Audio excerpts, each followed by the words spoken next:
Hello guys, नमस्कार। आज आपके सामने एक नया टॉपिक लेकर के आया हूँ, टॉन्सिलाइटिस, जो कि एक काफ़ी कॉमन डिजीज़ है। और इसके बारे में मैं आज आपको डिटेल बताऊँगा। इससे पहले कि मैं वीडियो को स्टार्ट करूँ पूरे डायग्रामेटिक व्यू के साथ, तो उससे पहले मेरा चैनल आप सब्सक्राइब कर दें, और वीडियो अच्छी लगे तो आप उसको लाइक कर दें और कमेंट करना भी ना भूलें। तो आज मैं बताऊंगा टॉन्सिलाइटिस क्या होता है। ये डिजीज़ एडल्ट से लेकर के बच्चों तक, इसका एक्सट्रीम कंडीशन क्या है और ये क्यों होता है, इसके ट्रीटमेंट, होम रेमेडीज़, सारी चीज़ें आपको बताऊंगा। तो वीडियो को देखना नहीं भूलिए, पूरा ध्यान से देखिएगा और अच्छे से देखिएगा। आइए देखते हैं।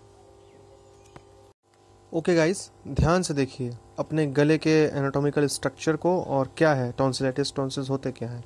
तो हमारा टॉपिक है टॉन्सिलाइटिस। ओके, ये हमारा गला है। हमारे गले के लेफ्ट एंड राइट, इन दो जगहों पर हमारे होते हैं टॉन्सिल्स। क्या होते हैं? टॉन्सिल्स।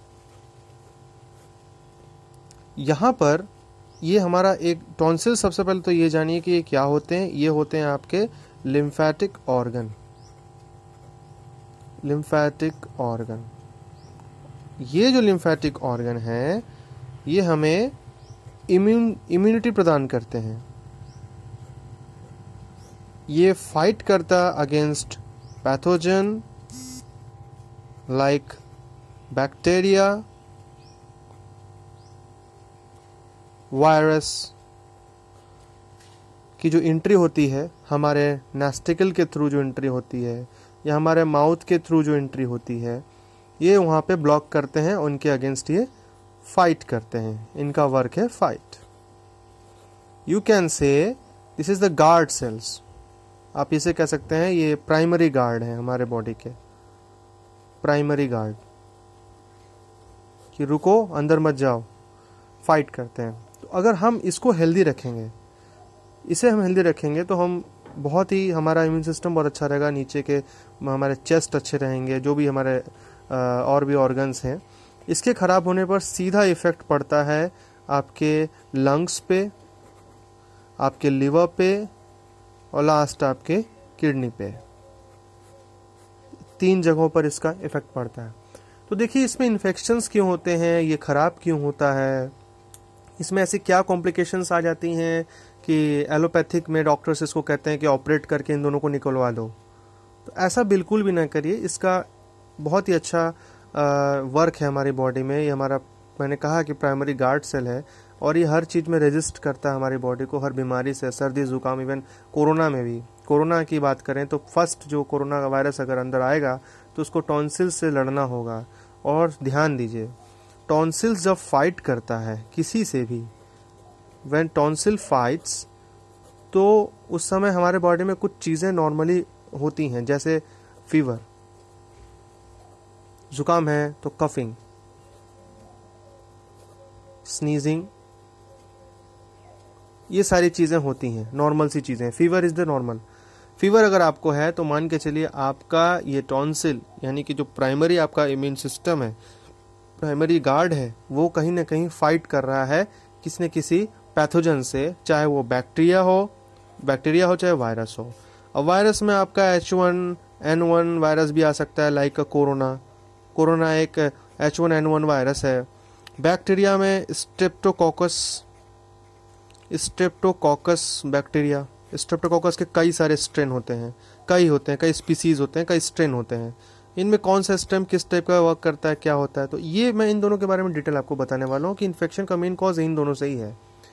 जब भी हम कुछ बाहर का खाते हैं या फिर किसी ऐसे आदमी के कांटेक्ट में आते हैं या फिर कहीं से ये वायरस हमारे बॉडी के अंदर कांटेक्ट में आता है, या ये जो बैक्टीरिया हमारे कांटेक्ट में आता है तो ये बैक्टीरिया इसमें सीधे फाइट करता है। कुछ होते हैं जैसे स्ट्रेप्टोकोकस के कई सारे स्ट्रेन होते हैं।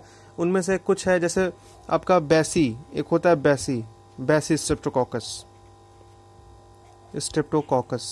ये जो बैसी स्ट्रेप्टोकोकस है ये हमारे टॉन्सिल को खराब करता है। और ध्यान दीजिए, टॉन्सिलाइटिस को आप जब गूगल करेंगे तो इसको एक और नाम से जानते हैं, इसको बोलते हैं टॉन्सिल स्टोन। Tonsil stone. अब टॉन्सिलाइटिस के बारे में बात करें तो टॉन्सिलाइटिस 2 टाइप के होते हैं। फर्स्ट होता है आपका एक्यूट, दूसरा होता है आपका chronic. Chronic tonsillitis and acute tonsillitis. जो क्रोनिक टॉन्सिलाइटिस होता है वो लॉन्ग टाइम के लिए होता है। कोई भी क्रोनिक डिजीज मतलब कि वो लॉन्ग टाइम के लिए होती है, उसका इलाज बहुत दिनों से चलता है। एक्यूट मतलब कि वो शॉर्ट टाइम पीरियड के लिए होता है, लेकिन इसका मतलब ये नहीं है कि दोनों ही इफेक्टिव नहीं है, दोनों ही इफेक्टिव है। एक्यूट भी आपका इफेक्ट आपके बॉडी को करेगा, क्रोनिक भी आपके बॉडी को इफेक्ट करेगा। तो ये दोनों चीज़ आपके बॉडी में होंगी। तो दूसरी चीज़ इसमें जो मैं बताने वाला हूँ बहुत ही इंपॉर्टेंट, टॉन्सिल्स में होते हैं क्रिप्ट्स। ध्यान दीजिए, दिस इज कॉल्ड क्रिप्ट्स। ये हमारे टॉन्सिल्स में होते हैं क्रिप्ट्स। ये होते हैं क्रिप्ट्स आपके टॉन्सिल्स में। तो ये जो क्रिप्ट्स होते हैं, इन क्रिप्ट्स में आपके प्रेजेंट होते हैं म्यूकस, सलाइवा, फूड और डेब्रिस। क्योंकि जो चीज़ें आप ले रहे हो, फूड पार्टिकल अपने गले से फूड पार्टिकल ले रहे हो, वो कहीं ना कहीं यहाँ पे कहीं ना कहीं ट्रैप होते हैं। ये ट्रैप होते हैं, ये ट्रैप होते हैं, ये ट्रैप होते हैं, ये ट्रैप होते हैं, यहाँ पे ट्रैप होते हैं, इधर ट्रैप होते हैं। तो यहाँ पर क्या होता है कि टॉन्सिल्स फिर उनको डिसलॉज करके फिर बाहर कर देता है, ऐसा होता है। सम केसेस में क्या होते हैं कि यही जो क्रिप्ट्स होते हैं, ये क्रिप्ट्स आपके कभी कभी फूड पार्टिकल्स बहुत दिनों तक यहाँ पर स्प्रेड, यहाँ पे जो है कि आपका अटका रहता है, ट्रैप हुआ रहता है यहाँ पे बहुत दिनों तक। फिर वो बहुत दिनों बाद जब आपके निकलता है बाहर, तो उसी को हम लोग कहते हैं टॉन्सिल स्टोन। ओके, वो हो गया टॉन्सिलाइटिस या टॉन्सिल स्टोन। तो ये जो टॉन्सिल स्टोन है, यानी कि ये जो डिब्रिस यहाँ पर बहुत दिनों तक ट्रैप रहा, ये कहीं ना कहीं टॉन्सिल्स को इन्फेक्शंस क्रिएट करता है। इन्फेक्शंस करता है तो टॉन्सिल में होता है इन्फ्लेमेशन। इन्फ्लेमेशन के साथ साथ टॉन्सिल्स बिकम रेड हो जाता है। बच्चों में पर्पल हो जाता है, एडल्ट में रेड होता है, एडल्ट में रेड हो जाता है, बच्चों में पर्पल होता है। In childs below the 10 years and 13 years 14 years के एज वाले बच्चों में। तो यहाँ पर आपको समझ में आया कि यहाँ पे जो है कि डिब्रिस यहाँ पे कलेक्ट होता है, इन्फेक्शंस कॉज करता है। फिर क्या होता है कि जब आप यहाँ पर आपको पेन क्रिएट होता है, आपको लगता है गले में कुछ अटका सा है। कई सारे क्रिप्ट्स होते हैं ऐसे लेफ्ट एंड राइट दोनों में, तो आपके लगता है गले में कुछ अटका सा है। तो होता क्या है कि इस केस में टॉन्सिल में इन्फेक्शंस कॉज होते हैं, होता है इसमें कुछ नहीं। और इसका क्रोनिक कंडीशन क्या है? क्रोनिक कंडीशन क्या है? अगर यहाँ पे आपका डिब्रिस अटक गया तो क्रोनिक कंडीशन क्या है? इन्फेक्शन हो रहा है। एक समय आपको फीवर आएगा, जबरदस्त फीवर आएगा।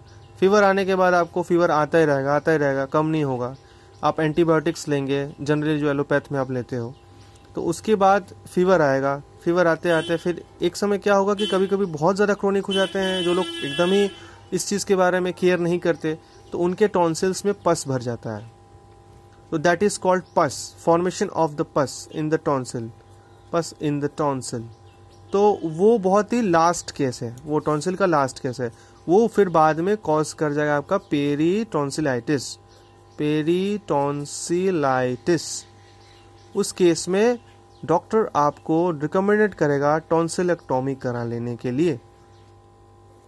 टॉन्सिलेक्टॉमी एक ऐसा प्रोसीजर है जो कभी नहीं करना चाहिए।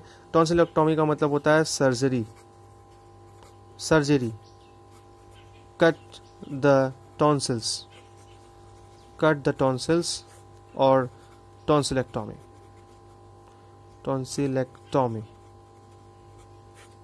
ओके, तो ये बहुत ही लास्ट केस है, it is a last case. अब ये फैलता कैसे है? कुछ खान पान से फैलता है, कुछ इन 2 बैक्टीरियाज के कारण से फैलता है, और बाहर की चीज़ों के खाने से भी बहुत ज़्यादा फैलता है। तो ध्यान दीजिए क्या क्या चीज़ें हैं जिनके कारण से ये फैलता है।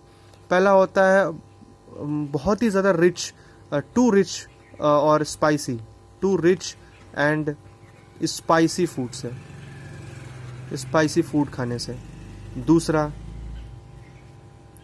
प्रोसेस्ड फूड खाने से, प्रोसेस्ड फूड प्रोसेस्ड फूड का मतलब होता है केक, ओके, और पैकेट की चीज़ें हैं, पैकेट क्लोज फूड आइटम्स, इनके कारण से। तीसरा आपके चटक पटक चीज़ें तो हैं तीसरा, और इसमें ये मान के चलिए जो वायरल होता है ये बाहर से आता है। वायरल जो है वो सीजनल होता है, तो कुछ लोगों को सीजन के हिसाब से भी टॉन्सिलेक्टोमी होती है।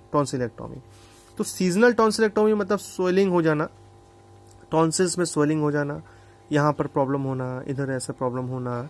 तो उसका जो होम रेमेडीज जो मैं आपको बताऊंगा वो इसके बाद बताने वाला हूँ। इतना अगर आपको समझ में आ गया हो कि क्या है क्या नहीं है इस पूरी चीज़ में, पूरी प्रोसेस में, तो देखिए ये हमारा बॉडी को बहुत ज़्यादा प्रोटेक्ट करते हैं, बहुत फाइट करते हैं हमारी बॉडी से। हमारा भी ये कर्तव्य बनता है कि अपने टॉन्सिल्स को, अपने बॉडी के लिम्फेटिक ऑर्गन्स को हम बहुत ज़्यादा केयर करें और बहुत ज़्यादा इसको हम सुरक्षित रखें। वैसे वही चीज़ें खाएं जो हमारी बॉडी के लिए बहुत इंपॉर्टेंट है। इसलिए क्यों डॉक्टर्स कहते हैं कि बॉइल्ड फूड खाओ, क्यों कहते हैं? फ्रूट्स खाने के लिए कहते हैं। ये सब चीज़ें बहुत ज़्यादा इसमें वो होती हैं। अब मैं आता हूँ इसके बचाव के उपाय, होम रेमेडीज और प्रॉपर मेडिसिन के बारे में। अगर आपको ये पूरा समझ में आ गया हो तो आप इसको हमको कमेंट करके बताएं, और आपका कोई भी क्वेश्चंस हो आप हमको कमेंट करके बताएं। ओके, अब आइए इसके होम रेमेडीज पे आइए। तो होम रेमेडीज देखिए क्या है।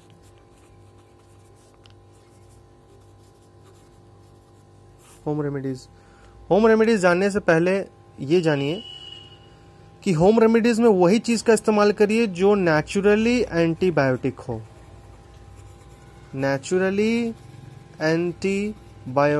हो। जैसे onion, garlic, ginger, they have a sulphur content, good antibiotic. Turmeric, इसको मैं अलग कर रहा हूं इसलिए क्योंकि इसका सबसे एकमात्र बहुत ही अच्छा उपाय है कि 1 गिलास पानी में टर्मरिक चुटकी भर, पिंच ऑफ, और वार्म वाटर एंड सेंधा नमक, रॉक सॉल्ट, इनसे गार्गलिंग करिए आप लगभग 3 टाइम्स। जल्द से जल्द, आपका क्रोनिक हो चाहे एक्यूट हो, इस दोनों में ये मदद करता है। कोई भी डॉक्टर आपको मना नहीं कर सकता। आते हैं एलोपैथ में। एलोपैथिक मेडिसिन क्या होता है? एलोपैथिक मेडिसिन में इसका क्या रोल है, मैंने इसमें क्या होता है? तो एलोपैथिक मेडिसिन में आपको कुछ जो है एंटीबायोटिक्स का इस्तेमाल करते हैं, सिंपल एंटीबायोटिक्स, और एक और इसमें देते हैं डॉक्टर्स बहुत ज़्यादा इसमें प्रोबायोटिक्स भी देते हैं आपको। प्रोबायोटिक्स का भी जो है कि कैप्सूल्स देते हैं, बट मैं वो कहूँगा कि उससे बेटर है आप कर्ड खा लो, दही का इस्तेमाल करो, वो आपको नेचुरल प्रोबायोटिक्स मिलेंगे। आते हैं इसमें होम्योपैथिक। ओके, तो होम्योपैथिक में देखिए, होम्योपैथिक में कई सारी दवाइयां हैं। मैं बेसिकली 2 दवाई का नाम देता हूँ, कैलकेरिया 40, बेलाडोना। ये 2 दवाइयां हैं, इनिशियली चलाते हैं। और होम रेमेडीज इसमें भी कुछ आपको होम रेमेडीज इसमें आपको यही इस्तेमाल करना होगा। इवन अपने इम्यून सिस्टम बनाने के लिए थोड़े खट्टी चीज़ों का भी इस्तेमाल आपको कम करना पड़ेगा, बट यहाँ पे आप पाइनएप्पल ले सकते हो। पाइनएप्पल, ऑरेंज, बहुत ज़्यादा खट्टा ना हो, ये आप ले सकते हो। तो ये आपके गले के लिए बहुत अच्छा है। इवन डॉक्टर्स ये भी बोलते हैं कि प्याज, लहसुन और ये सब नहीं खाना चाहिए जब होम्योपैथिक। तो मैं ये कहता हूँ होम्योपैथिक, पहले के होम्योपैथिक में जर्मन, जो अब के जर्मन दवाइयाँ आई हैं होम्योपैथिक की, उसमें ऐसी कोई रिकमेंडेड नहीं है कि आप इसमें प्याज, लहसुन और ये सब नहीं खाएंगे, सल्फर कंटेंट वाली चीज़ें, ऐसा नहीं है। अब जो आ रही हैं वो जर्मन मेडिसिन आ रही हैं होम्योपैथ में, वो स्टेबलाइज्ड है पहले से, उससे कोई मतलब नहीं है। आप इसका इस्तेमाल कर सकते हैं और लाइफ टाइम ये गार्गलिंग का इस्तेमाल करिए। आपके गले के इम्यूनिटी के लिए बहुत ही ज़बरदस्त है, आपके गले के बैक्टीरिया को भी रखेगा। Make your tonsils clean, make your tonsil clean and healthy.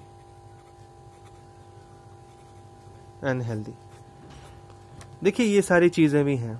जिनको टॉन्सिलाइटिस है उनको रेस्ट भी बहुत ज़्यादा करना होता है, रेस्ट भी है, फिर बहुत सारी चीज़ें इसमें फैक्ट मायने रखती हैं, इन्वायरमेंटल इश्यूज़ भी बहुत ज़्यादा मायने रखता है। तो अगर आपको ये बहुत अच्छे से समझ में आया है तो लाइक, शेयर एंड कमेंट ज़रूर करिएगा। और अगर आपको वीडियो अच्छी लगी हो तो लाइक कर दीजिए, कमेंट कर दीजिए। मैं आप लोग के ही इस लाइक करने से जो प्रोत्साहन मुझे मिलती है ना, उसी से मैं ये सब बनाता हूँ। और मुझे अच्छा लगता है कि सब चीज़ों के बारे में थोड़ा पढ़ के इसके बारे में मैं कुछ ना कुछ बनाऊँ। आई होप कि मैं और अच्छे वीडियो बनाऊँगा with a good camera quality and और अच्छे हैशटैग एंड सपोर्ट के साथ। तब तक के लिए नमस्कार और अपना बहुत सारा ख्याल रखिएगा। और कोई भी क्वेरी, कोई भी क्वेश्चन हो नीचे कमेंट में पूछिए। Thank you so much for watching my video.